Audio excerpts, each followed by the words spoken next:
आज कुछ चर्चा कबीर पर भी कर लें, क्योंकि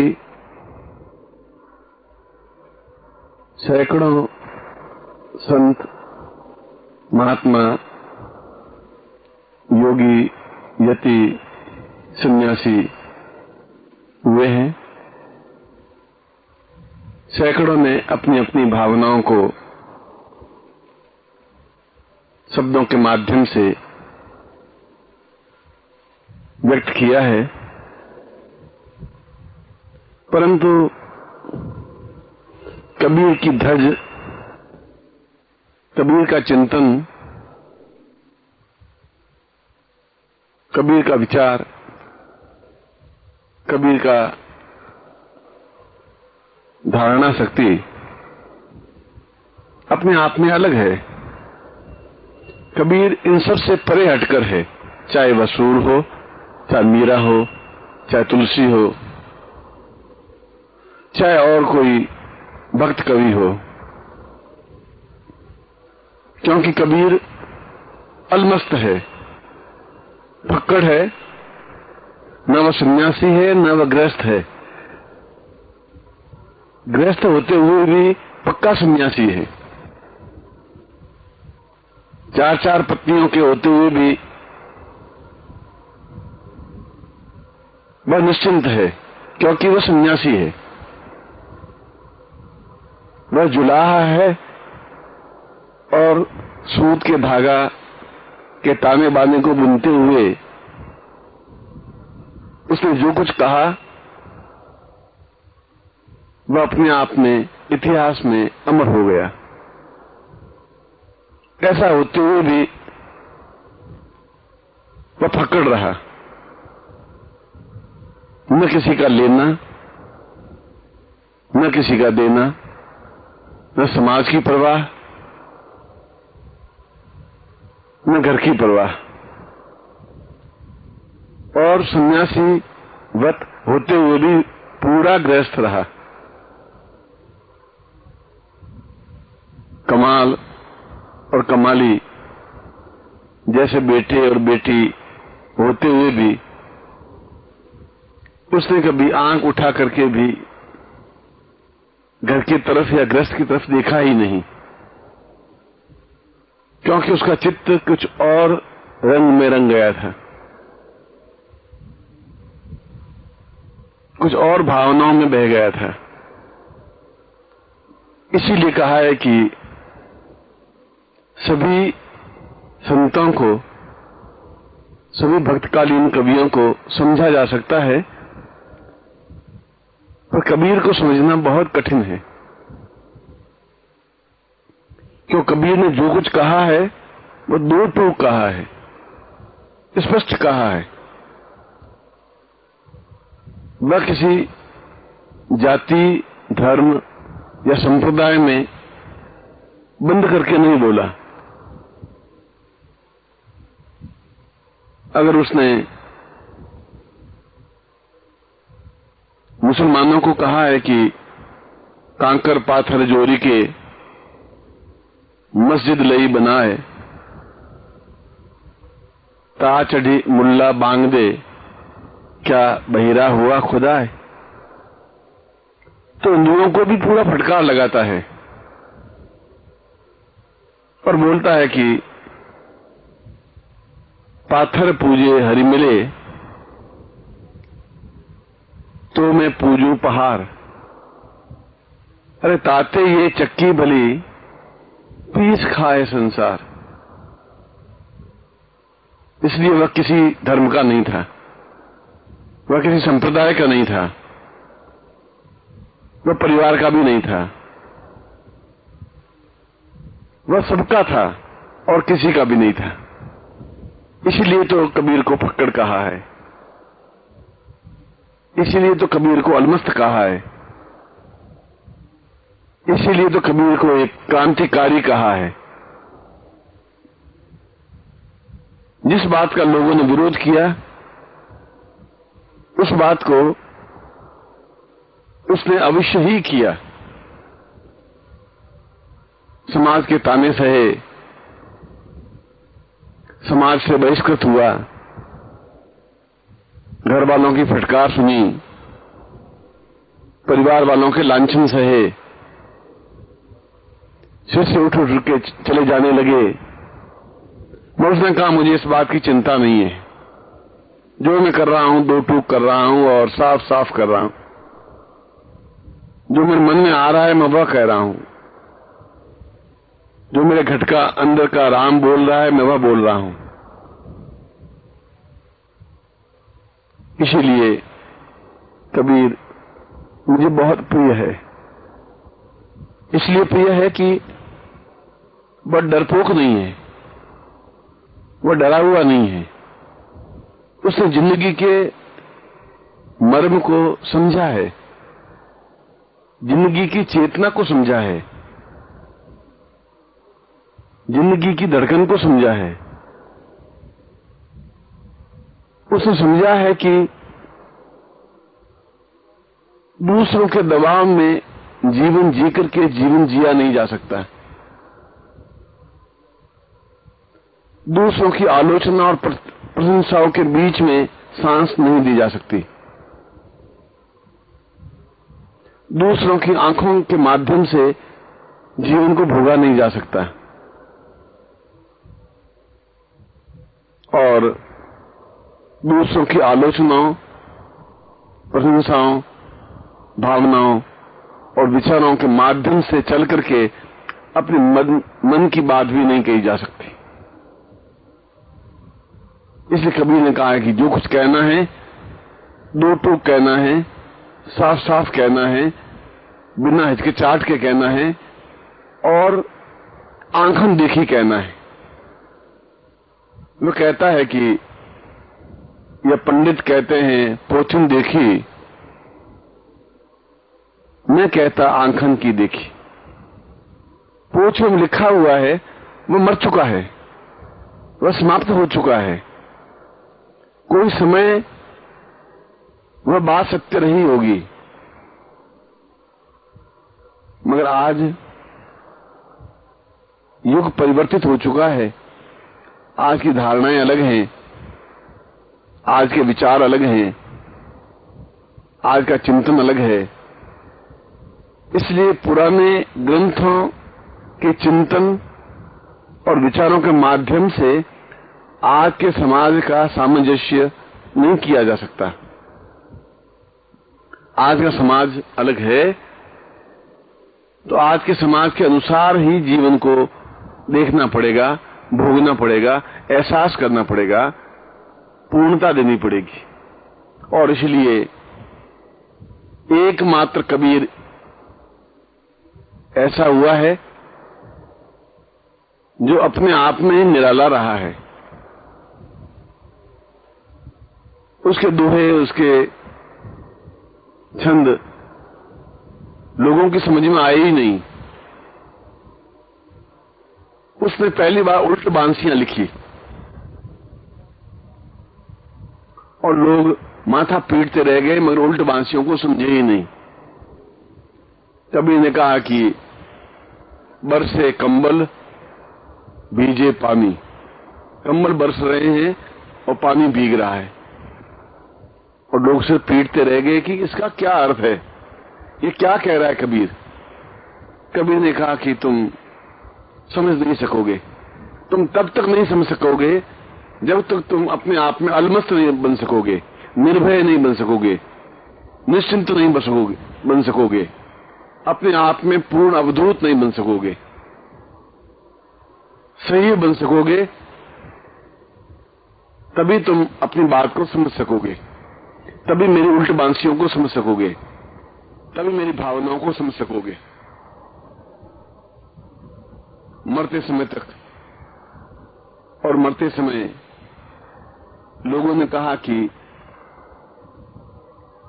काशी में करवट लेने से या काशी में मरने से आदमी स्वर्ग में जाता है, और काशी के पास एक स्थान है मगही। मगही में मरने से निश्चित रूप से आदमी नरक में जाता है। कबीर का ऐसी बात है तो निश्चित रूप से मेरी मृत्यु मगही नहीं होनी चाहिए, मैं काशी में मरना ही नहीं चाहता। और जब मरने का क्षण निकट आया तो अपने शिष्यों को, अपने अनुयायियों को कहा कि मुझे मगही ले चलो, मैं अंतिम सांस वहीं छोड़ना चाहता हूं। लोगों ने कहा तुम काशी में हो, स्वर्ग में जाने का यहां से सीधा रास्ता है। उसने कहा मुझे स्वर्ग में जाना ही नहीं है, मैं ये दिखा देना चाहता हूं कि ये पाखंड है, ढोंग है, ये छल है, ये पंडितों का बनाया हुआ एक माया जाल है, ये शब्द जाल है।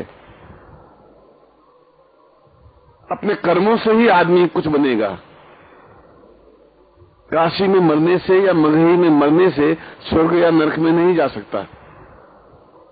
और उसने अपने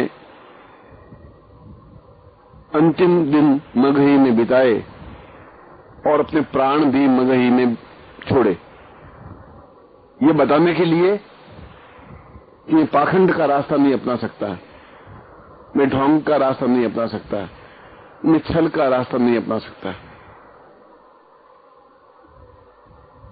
ये सब कहने का भाव मेरा यह है कि जब तक आदमी खरा सोना नहीं होगा, दो टोक नहीं होगा, निर्भय नहीं होगा, निश्चिंत नहीं होगा, स्पष्ट बोलने वाला नहीं होगा, निडर नहीं होगा, तब तक जीवन का अर्थ भी नहीं समझ सकेगा,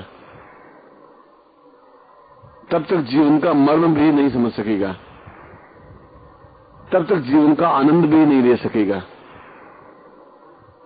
इसलिए कबीर का एक एक शब्द हीरे मोतियों से तोलने लायक है।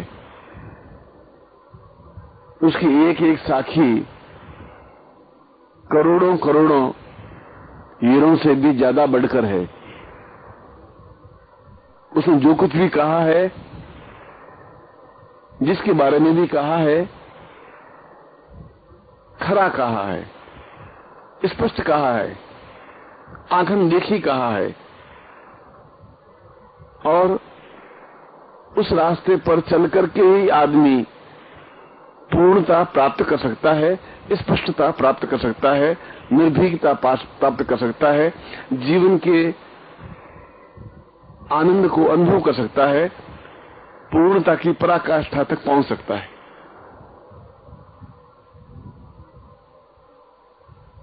कबीर ने कहा है कि मैं तो राम की बहुरिया, मैं मुसलमान भले ही हूं, मैं भले ही जुलाहा हूं, मगर राम मेरे घट में बैठा हुआ है, मेरे घट में अल्लाह भी बैठा हुआ है। मैं कोई भेद नहीं समझता। मैं इनसे भी आगे बढ़ करके यदि मैं किसी को समझता हूं तो वह गुरु है। जो गुरु की निंदा करता है उससे बड़ा कोई पापी नहीं है। जो गुरु की निंदा सुनता है उससे बड़ा कोई घटिया व्यक्ति नहीं है। जिसने अपने हृदय में गुरु को समाहित किया ही नहीं, स्थापित किया ही नहीं, वह न राम का प्यारा हो सकता है, न अल्लाह का प्यारा हो सकता है।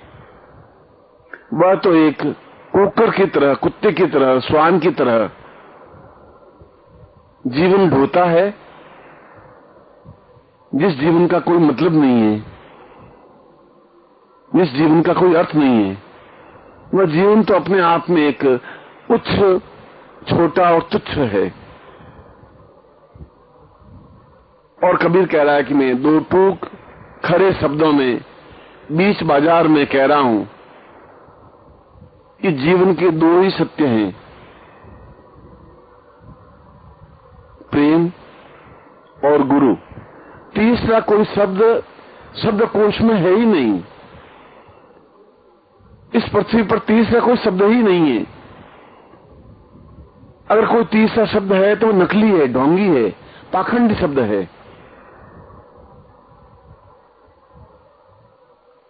कबीर कहता है कि कबीरा यह घर प्रेम का, खाला का घर नहीं। शीश उतारे भूमि धरे, वो पैसे घर माई। गुरु के बारे में कहता हुआ कबीर कहता है कि गुरु इतना आसानी से प्राप्त नहीं होता जितनी आसानी से तुम गुरु को प्राप्त करना चाहते हो, उतनी आसानी से उसको समझ नहीं सकते जितनी आसानी से उसे समझने की तुम कोशिश कर रहे हो। क्योंकि गुरु को केवल प्रेम से जीता जा सकता है, शब्दों से नहीं, छल से नहीं, चापलूसी से नहीं। तुम्हारे अंदर प्रेम की धारा बहनी चाहिए, तुम्हारे अंदर रस का प्रवाह होना चाहिए।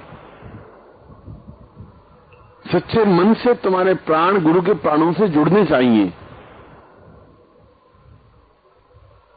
और मन का मैल, मन का कपट, मन का व्यभिचार, मन की ऊल झलूलताल और मन की न्यूनता सब कुछ परे हटा करके उसके अंदर गुरु को स्थापित करना ही होगा। और करोगे तभी जीवन की पूर्णता का अर्थ समझ में आएगा, तभी तुम्हें फक्कड़पन का अर्थ समझ में आएगा, तभी तुम्हें जीवन को जीने का अर्थ समझ में आएगा, तभी तुम्हें संसार में सांस लेने का अर्थ समझ में आएगा। मगर गुरु के हृदय में स्थापित होने का स्थान, घर प्रेम का घर है। कबीरा यह घर प्रेम का, खाला का घर नहीं, ये मौसी का घर नहीं है। ऐसा नहीं है कि आप एकदम से आए गुरु के हृदय में स्थापित हो गए या गुरु तुम्हारे हृदय में स्थापित हो गया, ऐसा संभव नहीं हो सकता। क्योंकि तुम चाहते हो चापलूसी करके गुरु को अपने हृदय में बिठाना, तुम चाहते हो गुरु को 100, 200, 500 रुपए चरणों में रख करके गुरु को अपने हृदय में बिठाना, तुम चाहते हो धोती कुर्ता और हाथ जोड़ करके उनके हृदय में अपने आप को स्थापित करना। असंभव है, ऐसा नहीं हो सकता, ऐसा संभव ही नहीं है। जिन पंडितों ने, जिन मुल्लाओं ने ये कहा है वे ढोंगी हैं, वो पाखंडी हैं, उनका ज्ञान अधकचरा है, उन्होंने जीवन का अर्थ समझा ही नहीं है। कि उन्होंने जो कुछ कहा है ये पोथी पढ़ के कहा है, पोथियों में जो लिखा है वो कहा है, और पोथी पत्रे सब झूठे हैं। आंखों से देखी हुई बात सच्ची है, आंखों से समझी हुई बात सच्ची है। क्योंकि गुरु के घर में, गुरु के हृदय में बैठने, घुसने और स्थापित होने का तो रास्ता एक ही है कि शीश उतारे भूमि धरे, वो पैसे घर माई। जो अपना सिर उतार करके जमीन पर रखने की हिम्मत रख सकता है, ताकत रख सकता है, जो अपना छल, जो अपनी बुद्धि, जो अपना कपट, जो अपना व्यभिचार, जो अपना चापलूसी, जो अपनी न्यूनता, जो अपना क्रोध उतार करके जमीन पर रखने की हिम्मत रखता है, जो तर्क और वितर्क से परे हो सकता है, जो संदेह और भ्रम से दूर हो सकता है, जो खोपड़ी में, दिमाग में जो तुम्हारे भ्रम और संदेह, कपट और व्यभिचार है, उनको तुम हटा सकते हो और हटाओ। अगर दूर कर सकते हो और बिल्कुल उस तर्क वितर्क रूपी दिमाग को, मस्तिष्क को, उस सिर को उतार करके जमीन पर फेंकने की हिम्मत रख सकते हो, तो उस गुरु के घर में उतर सकते हो, तो उस गुरु के हृदय में पैंट सकते हो, तो गुरु के सच्चे शिष्य बन सकते हो, तो गुरु की आत्मा से एकाकार हो सकता है। और यदि यह एकाकार होता है तो तुम्हारा जीवन धन्य है। यदि ऐसा होता है तो तुम सही अर्थों में पुरुष बन सकते हो। यदि ऐसा होता है तो तुम्हारे जीवन का एक एक क्षण अमूल्य है। और यदि ऐसा होता है तो तुम्हें जीवन का आनंद प्राप्त हो सकता है। जीवन का आनंद केवल यही तरीका है प्राप्त करने का। इसी तरीके से ही जीवन जी सकते हो। पत्नी के द्वारा जीवन जिया नहीं जा सकता, बेटों के द्वारा भी जीवन जिया जा सकता, परिवार और समाज के द्वारा भी जीवन को जीने की कला नहीं आ सकती, क्योंकि यह सब पाखंड है, ये छल है, ये स्वार्थ है, ये धोखा है, ये विश्वासघात है।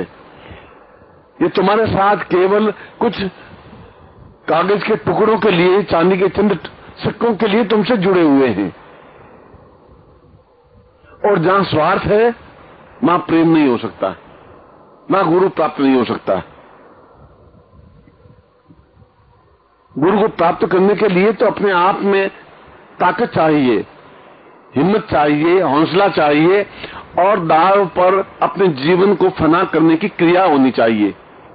अगर तुम में जीवन को फना करने की कला आई है, अलमस्त बने हो, चाहे तुम गृहस्थ हो, चाहे तुम सन्यासी हो, चाहे तुम्हारे बेटे हैं, पत्नी हैं, संबंधी हैं, रिश्तेदार हैं, पर उन्हें ठोकर और अंगूठे के नोक पे रखने की हिम्मत जानते हो। कबीरा खड़ा बाजार में लिए लकुटिया हाथ, जो घर फूंके अपना चले हमारे साथ। कबीरा कहता है मैं तो बीच बाजार में खड़ा हूं, लकड़ी लेकर के खड़ा हूं, क्योंकि मैं रखवाला बनकर के खड़ा हूं। मगर यदि मेरे साथ चलना है, यदि गुरु के साथ चलना है, यदि गुरु से एकाकार होना है, तो पहले अपना घर फूंक करके तमाशा देखने का ज्ञान भी तुम्हें होना चाहिए, इतनी हिम्मत भी होनी चाहिए, यह कला भी तुम्हें आनी चाहिए कि अपना घर अपनी माचिस से लगा करके तुम खड़े खड़े देखते रहो और खिलखिलाते रहो, प्रसन्न होते रहो। एहसास करो, ये इतनी हिम्मत, इतना साहस, इतनी क्षमता, इतना जोश, इतना विश्वास, इतना धैर्य तुम में आएगा तो फिर तुम मेरे साथ चल सकते हो, तो फिर तुम मेरे हृदय में स्थापित हो सकते हो, तो फिर तुम मुझसे एकाकार हो सकते हो, तो फिर मेरे प्राणों से तुम्हारे प्राण जुड़ सकते हैं। अन्यथा केवल होठों से शब्द कहने से, होठों से गुरु कहने से तुम गुरुमय नहीं बन सकते। गुरुमय बनने के लिए तो सब कुछ छोड़ना पड़ता है, और जिसने सब कुछ छोड़ करके भी गुरु को प्राप्त कर लिया, उसने पूरे संसार को प्राप्त कर लिया। जो गुरु को छोड़ करके अपने आप में खड़ा हो गया, उसने जीवन के अमृत को पूरी तरह से पी लिया, उसने आनंद के कटोरे को अपने होठों से लगा दिया। उसके जीवन का एक एक क्षण सुगंधित हो उठा, स्वर्णिम हो उठा, आनंदमय हो उठा, प्राणस चेतना हो उठा, अपने आप में अद्वितीय हो उठा। और इस अद्वितीयता को प्राप्त करने के लिए मनुष्य को मनुष्यता के पूर्णता तक पहुंचाने के लिए यदि तुम कुछ बनना चाहते हो तो फिर तुम्हें हिम्मत और साहस होनी ही चाहिए, क्षमता होनी चाहिए, धैर्य होना ही चाहिए। और यदि धैर्य नहीं है तो फिर जीवन का अर्थ ही क्या है? फिर तो जीवन एक भार ढोते हुए एक गधे की तरह है। भार ढो रहे हो, गठरी के ऊपर गठरी रखी जा रही है और तुम चले जा रहे हो। ये जीवन भी क्या काम का है? जीवन तो कुकुर की तरह है, कुत्ते की तरह है, श्वान की तरह है, गधे की तरह है, पशु की तरह है। ऐसा सांस लेकर के भी जीवन का क्या आनंद है? जीवन का आनंद तो अलमस्ती में है, जीवन का आनंद तो मौज मस्ती में है, जीवन का आनंद तो पूर्णता प्राप्त करने में है, और पूर्णता प्राप्त करने के लिए अपना सब कुछ छोड़ छाड़ करके एक तरफ खड़े होने में और संसार का तमाशा देखने में है, अपने परिवार का तमाशा देखने में है कि लोग कितने स्वार्थी हैं, क्यों तुमसे जुड़े हुए हैं, क्यों तुम्हारे नजदीक आना चाहते हैं, क्यों तुमसे एकाकार होना चाहते हैं।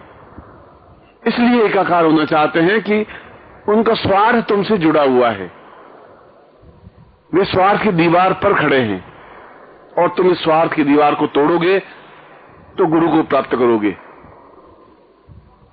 इस स्वार्थ में संबंध को तोड़ोगे तो गुरु के निकट पहुंचोगे। इन परिवार से परे हट करके खड़े होगे तो गुरु तुम्हें दिखाई देने लगेंगे। अपने आप में हिम्मत और हौसला भरोगे तो तुम्हारी आंखों में गुरु समाहित होंगे।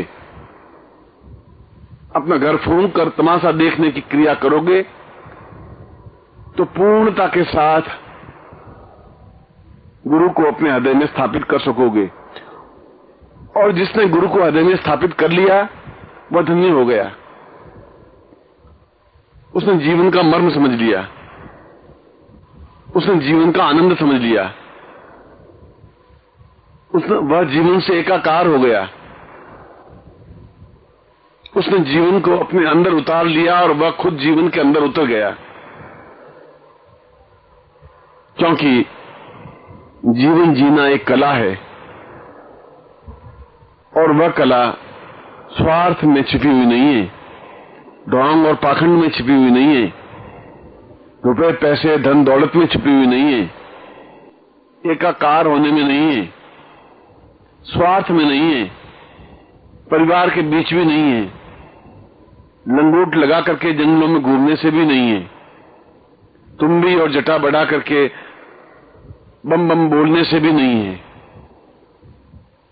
यह कला तो अपने आप में फना होकर के ही प्राप्त की जा सकती है, अपने आप को उछाल करके ही की जा सकती है। और यदि तुम्हें उछल करके हिम्मत के साथ, हौसले के साथ, जीवंतता के साथ, प्राण चेतना के साथ गुरु को प्राप्त कर लिया तो राम को भी प्राप्त कर लिया, अल्लाह को भी प्राप्त कर लिया। क्योंकि गुरु के राजपथ से होकर के ही राम तक पहुंचा जा सकता है। गुरु के मार्ग से ही चल करके अल्लाह से एकाकार हुआ जा सकता है। गुरु के द्वारा ही ब्रह्म को पहचाना जा सकता है। गुरु के द्वारा ही सफलता पाई जा सकती है। गुरु के द्वारा ही जीवन को जीने का अर्थ समझ में आ सकता है। गुरु के द्वारा ही परिपूर्णता पाई जा सकती है। और यह परिपूर्णता पाना ही तो जीवन है, यही तो आनंद है, यही जीवन की श्रेष्ठता है। और इसको पाना ही है क्योंकि हमने जीवन लिया है और जीवन जीना है। इसीलिए भारत के इतिहास में कबीर को सर्वोच्च संत कहा है। कबीर को खरा खरा बोलने वाला व्यक्तित्व कहा है। कबीर ने जो कुछ कहा है वह अपने आप में ध्रुव सत्य है। वह किसी का गुलाम बन करके नहीं बोला, वह गिड़गिड़ाया नहीं, वह हाथ बांध करके खड़ा भी नहीं रहा। वह सूत काटता रहा, कपड़ा बुनता रहा, और जो कुछ मन में आया वह दो टूक कहा, स्पष्ट कहा, निर्भीकता के साथ कहा। चाहे गांव विरोधी हो गया, चाहे परिवार ने छोड़ दिया, चाहे पत्नी अलग हो गई, चाहे पुत्रों ने मुंह मोड़ लिया, उसने कहा कि ये तो सब स्वार्थ है, ये सब छल है, ये सब झूठ है, ये सब पाखंड है। मगर ये तब समझ में आएगा जब तुम्हारे अंदर एक प्रेम का उदय होगा, तुम्हारे अंदर एक प्रेम का अंकुर फूटेगा। तुम्हारे मन के अंदर की जो धरती है वो हरी भरी होगी, वो उपजाऊ बनेगी, उसमें आनंद की खाद मिलेगी, उसमें शीतल बयार बहेगी, तब तुम उसमें प्रेम का बीज बो सकोगे। और जब तुम उसमें प्रेम का बीज बोओगे तो अवश्य ही वह बीज अंकुरित होगा ही, अवश्य ही वह बीज धीरे धीरे ऊपर उठेगा ही, अवश्य ही वह पूर्ण पौधा बनेगा ही, और अवश्य ही उसमें आनंद के पुष्प विकसित होंगे ही। ऐसा होगा तो तुम्हारा मन अपने आप में पूर्ण सुगंधमय बन जाएगा। तुम्हें चारों तरफ एक लालिमा दिखाई देने लगेगी। लाली मेरे लाल की, जित देखूं तित लाल। ये लाली जो मेरे प्रभु की है, चारों तरफ लालिमा बिछी हुई है, कहीं कलंक नहीं है, कहीं कालिमा नहीं है, कहीं अंधकार नहीं है, कहीं भ्रम नहीं है, कहीं छल नहीं है, कहीं अंधियारा नहीं है, क्योंकि चारों तरफ एक उजियाला है, एक लालिमा है, और ये मेरे लाल की है। और मैं जिधर भी देख रहा हूं उधर लालिमा ही लालिमा दिखाई दे रही है। लाली देखन में चली, मैं भी हो गई लाल। और जब मैं उस राम के प्यार को देखने के लिए चली,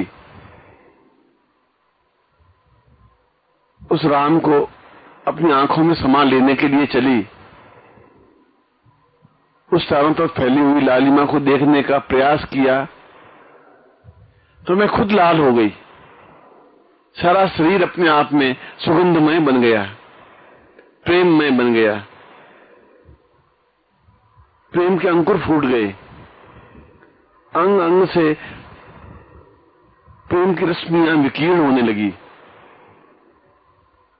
ऐसा लगा कि मैं जमीन पर हुई नहीं, ऐसा लगा कि मैं जमीन से ऊपर उठ करके नृत्य कर रही हूं। ऐसा लगा कि वास्तव में जीवन का आनंद प्रेम में है। और यदि प्रेम नहीं है तो फिर जीवन जीने का अर्थ भी क्या है? क्यों प्रेम और परित्याग एक ही शब्द है। प्रेम और सब कुछ छोड़ देने की कला एक ही अर्थ है। प्रेम और फना हो जाने की क्रिया एक ही भाव है। प्रेम और पूर्णता के साथ समर्पित हो जाना एक ही चिंतन है। इसलिए उसने कहा है कि प्रेम तो केवल गुरु से ही किया जा सकता है और संसार में कोई चीज है ही नहीं,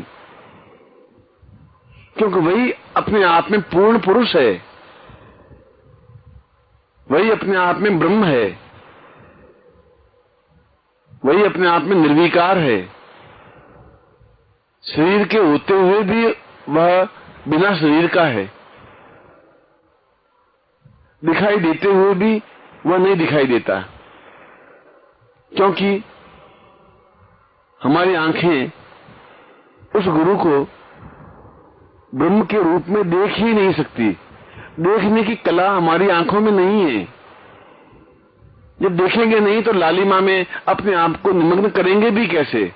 हम स्वयं लालिमा युक्त बनेंगे भी कैसे? प्रेम में कैसे बनेंगे? हमारे अंदर प्रेम का अंकुर कैसे फूटेगा? कैसे उसमें प्रेम के और आनंद के पुष्प विकसित होंगे? हमारा शरीर सुगंध में कैसे बन सकेगा?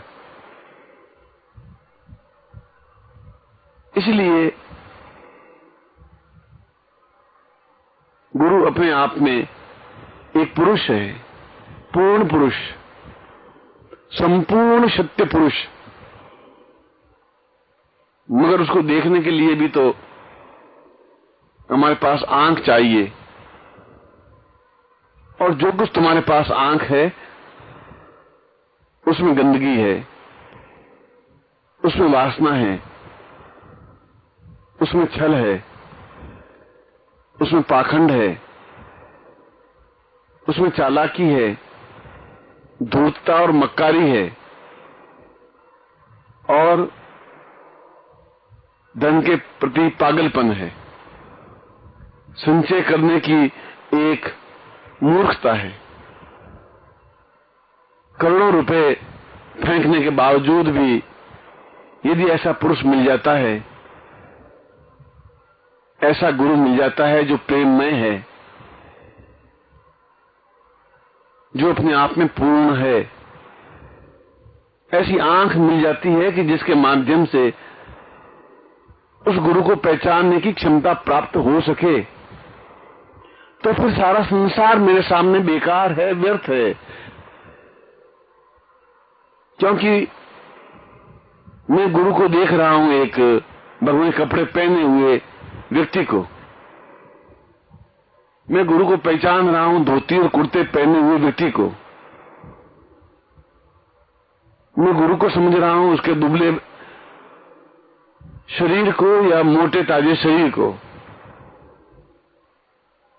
मैं समझ रहा हूं कि उसकी बड़ी हुई जटाओं को। और कबीर कहते हैं कि रींछ के भी इतनी बड़ी हुई जटाएं हैं, पर अगर रींछ तो गुरु नहीं बन सकता। उछल कूद करने वाले तो बंदर भी हैं,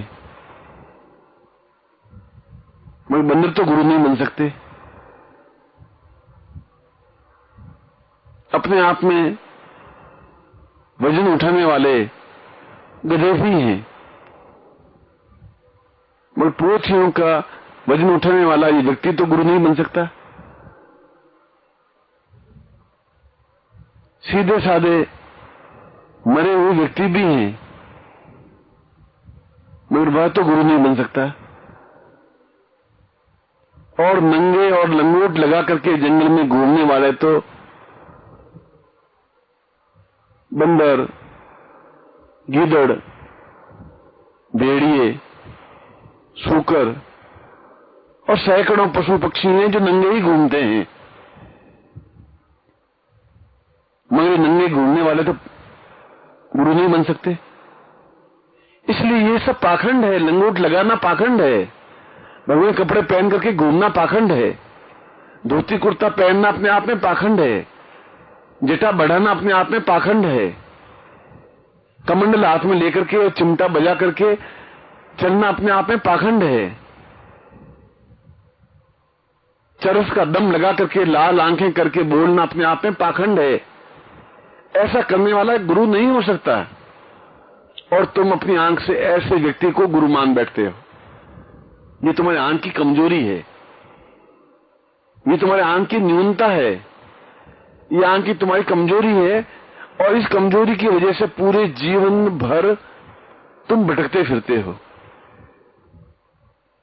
कभी एक जगह, कभी दूसरी जगह, कभी किसी लंगोटधारी व्यक्ति के पास, कभी किसी जटा बढ़ाए हुए व्यक्ति के पास, कभी कोई कांटों पर सोए हुए व्यक्ति के पास, कभी अपने आप में बम बम बोलने वाले व्यक्ति के पास।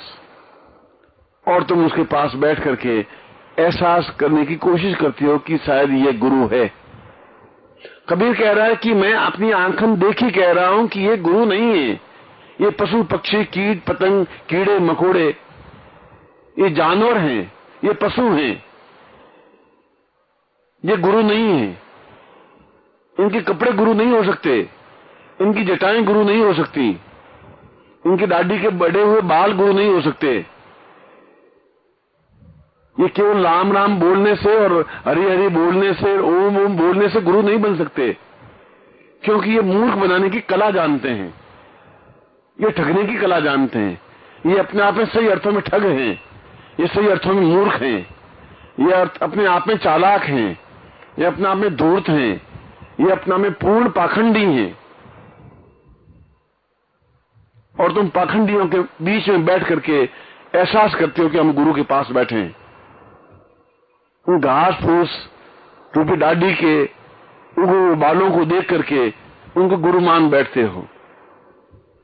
बरगद के पेड़ की तरह बड़ी हुई शाखाओं की तरह उनकी जटाओं को देख करके उनको महान गुरु का अवतार मान बैठते हो।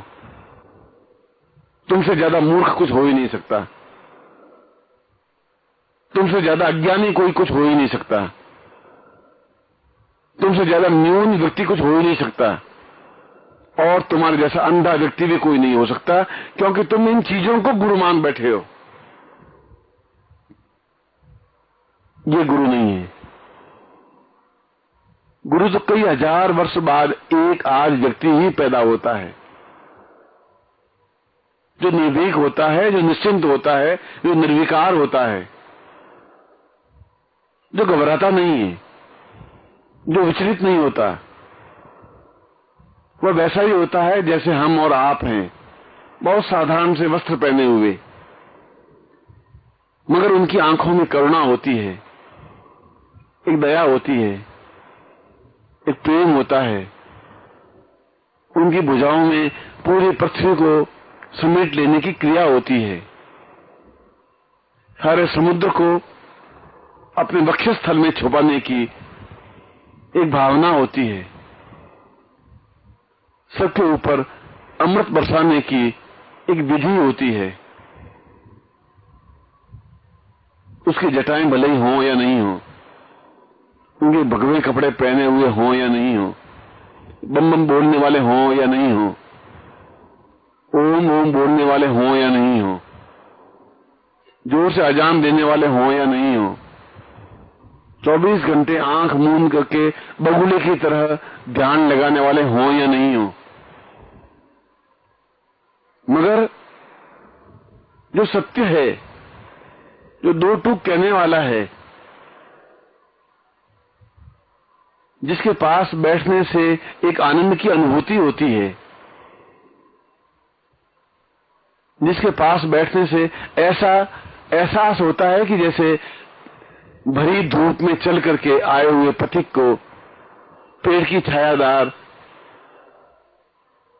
शीतलता का एहसास होता है, जिसके पास बैठने से पवित्रता का बोध होता है, जिसकी आंखों में अथाह करुणा होती है, जिसकी जीभ पर सरस्वती साक्षात मान विराजमान होती है, जिसके कंठ में वाग्देवी होती है,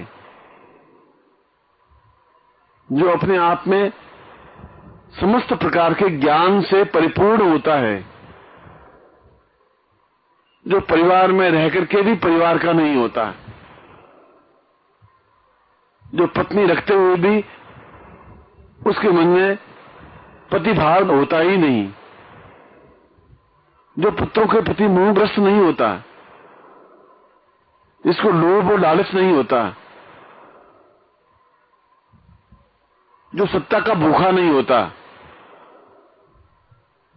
जो अपने पीछे झुंड का झुंड शिष्यों का लेकर के चलने की भावना नहीं होती, जो इन सबसे परे होता है वह गुरु होता है।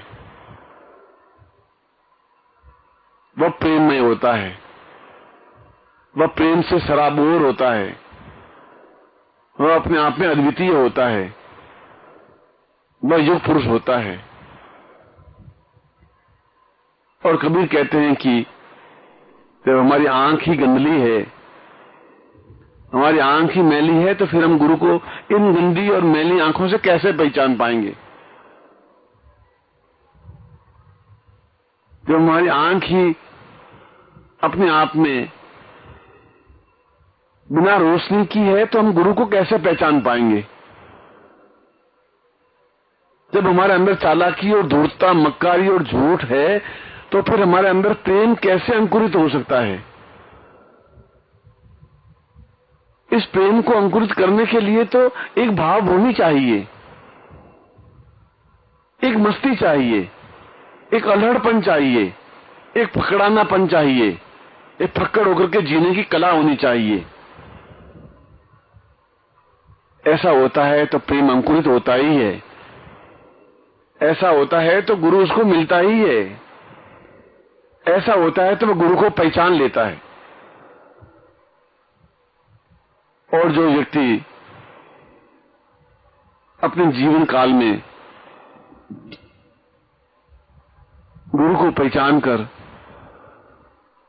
गुरु के पास पहुंच जाता है,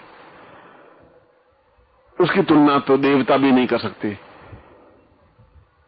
उसकी तुलना तो हजार हजार ऋषि भी नहीं कर सकते। ऐसे व्यक्ति तो अपने पूर्वजों को धन्य कर बैठते हैं, उसके पूर्वज उसके ऊपर आशीर्वाद की वर्षा करते हैं। देवता ऐसे व्यक्ति की अपने आप में प्रशंसा करते हैं, एहसास करते हैं कि ये अंधा नहीं है, इसकी आंखों में मैलापन नहीं है, यह उल्लू नहीं है जो सूर्य को देख ही नहीं सकता, क्योंकि इसके अंदर प्रेम का बीज पैदा हुआ है। ये चाहे पुरुष है या चाहे स्त्री है, यह भेद नहीं है। प्रेम करने के लिए स्त्री या पुरुष होना आवश्यक नहीं है, प्रेम तो प्रेम है। और कबीर कहते हैं कि प्रेम केवल संसार में गुरु से ही किया जा सकता है, अन्य किसी पदार्थ से किया ही नहीं जा सकता, हाड़ मांस के व्यक्ति से नहीं किया जा सकता, सौंदर्य की पुतली से नहीं किया जा सकता, लालिमा युक्त होठ और मुस्कुराहट से नहीं किया जा सकता, उससे तो केवल वासना की जा सकती है। प्रेम तो अपने आप में पवित्र गंगा की तरह है, निर्मल झरने की तरह है, सुगंधित गुलाब की तरह है। इसलिए इस प्रकार के पुरुषों से और इस प्रकार की स्त्रियों से प्रेम वह करता है जो अपने आप में अंधा होता है, वासना से भरा हुआ होता है, जो गंदा होता है, जिनकी आंखों में मैलापन होता है। और ऐसा करके तुम हीरे जवाहरात फेंक देते हो और कंकड़ पत्थर अपने जेब में भर लेते हो, चुन लेते हो, अपने जीवन को बर्बाद कर लेते हो, अपने जीवन को समाप्त कर लेते हो। तुम्हारी मुट्ठी में एक बालू रेत के अलावा कुछ नहीं रहता, और जब बहुत देर के बाद आंख खुलती है तो पछताने के अलावा तुम्हारे पास कुछ नहीं होता, क्योंकि उस समय तक तो गुरु तुम्हारे पास से आगे निकल चुका होता है। और यदि जीवन में गुरु हुआ ही नहीं तो फिर तुम्हारा जीवन बेकार है, व्यर्थ है, धिक्कार में योग्य है, पशुओं से भी ज्यादा बदतर है। क्योंकि तुम्हें ज्ञान कौन देगा, चेतना कौन देगा, तुम्हारी आंख कौन खोलेगा, तुम्हें विश्वास कौन पैदा करने में समर्थ हो सकेगा, तुम्हें कौन समझा सकेगा कि ब्रह्म क्या है, तुम्हें कौन समझा सकेगा कि ये चारों तरफ लालिमा कैसे छाई हुई है, तुम्हें कौन समझा सकेगा कि तुम्हारे हाड़ मांस से भरे हुए व्यक्ति में अपने आप में ब्रह्म का साक्षात्कार है। तुम्हारे अंदर प्रेम का बीज कौन बो सकेगा, तुम्हें प्रेम में कौन कर सकेगा, तुम्हें अपने प्राणों से कौन समा सकेगा, कौन भुजाओं में भर सकेगा। केवल एक ही व्यक्ति भर सकता है, जिसको हमने गुरु कहा है, जिसको हमने प्राण कहा है, जिसको हमने चेतना कहा है, जिसको हमने धड़कन कहा है। यदि ऐसा तुम्हारे पास नहीं है तो तुम्हारे पास कुछ नहीं है, सब कुछ होते हुए भी तुम भिखारी हो, दरिद्री हो, गरीब हो, अनाथ हो। और सब कुछ तुम्हारे पास है मगर तुम्हारे पास हीरे जवाहरात नहीं है, तुम्हारे पास कोई दूर हीरा नहीं है, तुम्हारे पास आनंद की वर्षा करने की क्षमता नहीं है, तुम प्रेम की वर्षा से भीगने लायक नहीं हो, तुम प्रेम की परिभाषा नहीं समझ सकते, तुम जीवन का मूल्य भी नहीं समझ सकते। और ये तुम्हारी जवानी, ये तुम्हारा अल्लड़पन, ये तुम्हारी उम्र अपने आप में बेकार चली जाती है। ये तुम स्त्री हो, तुम में ये घमंड है, ये गर्व है कि तुम सुंदर हो, ये तुम्हें एहसास है कि तुम बहुत अपने आप में यौवनवती हो, ये तुम्हें गुमान है कि सैकड़ों लोग तुम्हें देख करके आहें भरते हैं। मगर तुम्हें देख के आंखें नहीं भरते हैं, ये तुम्हारे आंखों की चितवन देख करके आंखें भरते हैं, ये तुम्हारे हृदय की धड़कन को देख करके आंखें भरते हैं, ये तुम्हारे गोरे रंग को देख करके आंखें भरते हैं, तुम्हें देख करके आंखें नहीं भरते हैं, तुमसे प्रेम नहीं करते हैं, तुम्हारी चमड़ी से प्रेम करते हैं, तुम्हारी आंखों से प्रेम करते हैं, तुम्हारे गालों के गुलाबीपन से प्रेम करते हैं, तुम्हें होठों के लालिमा से प्रेम करते हैं, तुम्हारे काले बालों से प्रेम करते हैं, तुम्हारे चाल से प्रेम करते हैं, तुम्हारे नखरों से प्रेम करते हैं, तुमसे प्रेम नहीं करते। इसलिए तुम तो खाली हो, तुम्हारे पास तो कुछ नहीं है, क्योंकि यह तो ढल जाएगा, ये चांदनी तो एक दिन समाप्त हो जाएगी, तुम्हारे चेहरे पर झुर्रियां आ ही जाएगी, तुम्हारी आंखों की ज्योति कमजोर हो ही जाएगी। उस समय तुम्हारे पास क्या बचेगा? न वो दीवाने बचेंगे, न तुम्हारी प्रशंसा करने वाले बचेंगे, न तुम्हारे इर्द गिर्द घूमने वाले बचेंगे। तुम्हारे दोनों हाथों में केवल मुट्ठी भर रेत होगी और आंखों में आंसू होंगे, हृदय में पश्चाताप होगा। इसके अलावा तुम्हारे पास कुछ बच ही नहीं सकता। और यदि तुम पुरुष हो तो ये समझते हो कि तुम बहुत जवान हो, तुम समझते हो कि तुम्हारा शरीर बहुत सुंदर है, तुम समझते हो कि तुम प्रेम करने की कला जानते हो, तुम समझते हो कि तुम्हारी जेब में और तुम्हारी तिजोरी में कुछ चांदी के चंद टुकड़े हैं और तुम अपने आप को बहुत महान समझ बैठे हो। तुम समझते हो कि तुम्हारा बहुत खानदान ऊंचा है और तुम समझते हो कि तुम सब कुछ हो, मगर तुम्हारे से तो पशु ज्यादा अच्छा है, क्योंकि वह तुमसे ज्यादा सुंदर है, वह तुमसे ज्यादा उछल कूद कर सकता है, वह तुमसे ज्यादा काम कर सकता है, तुमसे ज्यादा मीठी बोली बोल सकता है, तुम्हारे ज्यादा रंभा सकता है, तुमसे ज्यादा वह चिल्ला सकता है, चीख सकता है। तोता भी पिंजरे में बैठ करके अनार के दाने खा सकता है, हरी मिर्च खा सकता है, मगर इन चीजों से वह प्रेम की फुहार पैदा नहीं हो सकती। धन दौलत तो रंडी के पास भी होती है, वैश्या के पास भी होती है, तुमसे अच्छे मकान उसके पास भी हैं, तुमसे ज्यादा धन दौलत उसके पास भी है, मगर फिर भी वो समाज में रंडी ही कहलाती है, वैश्या ही कहलाती है।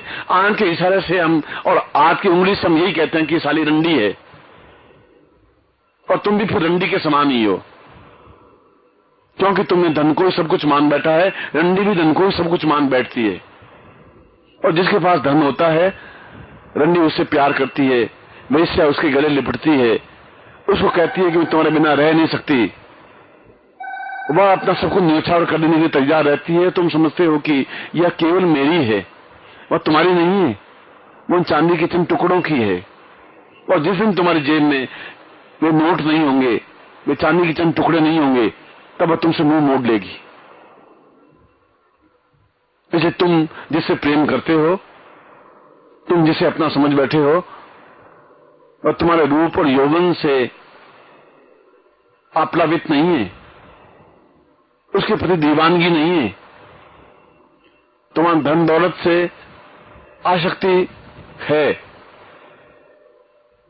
वह तुमसे प्राप्त करना चाहती है या प्राप्त करना चाहता है, मगर तुम्हारा कौन है? तुम्हारे पास क्या है? तुम्हारे पास तो कुछ नहीं है, क्योंकि यह तो एक दिन समाप्त हो जाएगा। जिस दिन तुम अर्थी पर पड़ोगे, जिस दिन तुम पर कफन बिछाया जाएगा, जिस दिन तुम्हारी आंख बंद हो जाएगी, जिस दिन तुम संसान की तरफ ले जाएंगे, उस समय तुम्हारे दोनों हाथ खुले होंगे, तुम्हारी मुट्ठियों में एक बालू का कण भी नहीं होगा, रेत की एक मुट्ठी भर रेत भी तुम्हारे हाथों में नहीं हो पाएगी, और तुम्हारी आंखों में एक आंसू होंगे, तुम्हारे हृदय में एक पश्चाताप होगा, और तुम समझोगे कि मैंने जीवन बेकार कर दिया, बर्बाद कर दिया। और हकीकत में तुम जीवन बर्बाद कर रहे हो, हकीकत में अपने जीवन को तुम ढो रहे हो, समाप्त कर रहे हो। जो कुछ समझ रहे हो वो तुम्हारा नहीं है। इस समझने के लिए तुम्हारे अंदर प्रेम का अंकुर फूटना जरूरी है। आज से, इसी समय, इसी क्षण से, इसी क्षण से गुरु की पहचान कर लेनी है। और गुरु की पहचान करने के लिए एक ही शर्त है कि जिसके पास बैठने से एक आनंद की अनुभूति होती है, जिसकी आंखों में करुणा है, दया है, जिसमें प्रेम है, जिसमें ममत्व है, जो अपनी भुजाओं में तुम्हें भर करके अपने आप को सीने से बेचने के लिए तैयार बैठा है।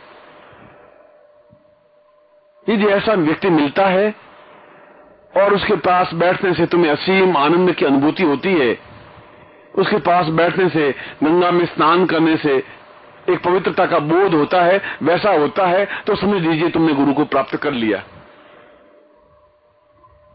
और यदि गुरु को प्राप्त कर लिया तो फिर छोड़िए मत, फिर कस करके उसके पांव पकड़ लीजिए, एक क्षण भी चूकिए मत, उसको दोनों बाहों में भर लीजिए, अपने आप को पूरी तरह से उसके सीने में समा दीजिए, भींच दीजिए, अपने आप को समर्पित कर दीजिए, उसमें अपने आप को फना कर दीजिए, अपना सब कुछ छोड़ करके अपना सिर भी उतार करके जमीन पर रख दीजिए और ये समझ लीजिए कि तुम कुछ नहीं हो। ये समझ लीजिए कि मुझे तो हीरा मिल गया, मुझे जो कुछ प्राप्त करना है वो मिल गया, अब मेरे पास बुढ़ापा नहीं आ सकता, अब मेरे चेहरे पर झुर्रियां नहीं पड़ सकती, अब मेरे जीवन में न्यूनता नहीं आ सकती, अब मेरे पास बुढ़ापा नहीं आ सकता, अब मेरा रूप और यौवन खंडित नहीं हो सकता, अब मेरे चारों तरफ मंडराने वाले खत्म नहीं हो सकते, क्योंकि अब तुम्हारे पास एक प्रेम है, एक यौवन है, एक सुगंध है, एक पूर्णता है, एक श्रेष्ठता है, एक दिव्यता है, क्योंकि तुम्हारे पास गुरु है, तुम्हारे पास प्रेम है। इसलिए प्रेम को ही गुरु कहा गया है, इसलिए गुरु को ही प्रेम कहा गया है। और दोनों मिलकर के ही जीवन को पूर्णता दे सकते हैं, दोनों मिलकर के ही जीवन को श्रेष्ठता प्रदान कर सकते हैं। और तुम्हें श्रेष्ठता प्राप्त हो, तुम्हें प्रेम मिले, तुम्हें गुरु मिले और तुम अपने आप को पूर्ण रूप से समर्पित कर सको, गुरु से एकाकार हो सको, प्रेम में बन सको, ऐसा ही मैं तुम्हें आशीर्वाद देता हूं। और तुम सही अर्थों में मनुष्य बन सको, ऐसा ही तुम्हें मैं हृदय से प्यार करता हूं, आशीर्वाद देता हूं, कल्याण कामना करता हूं।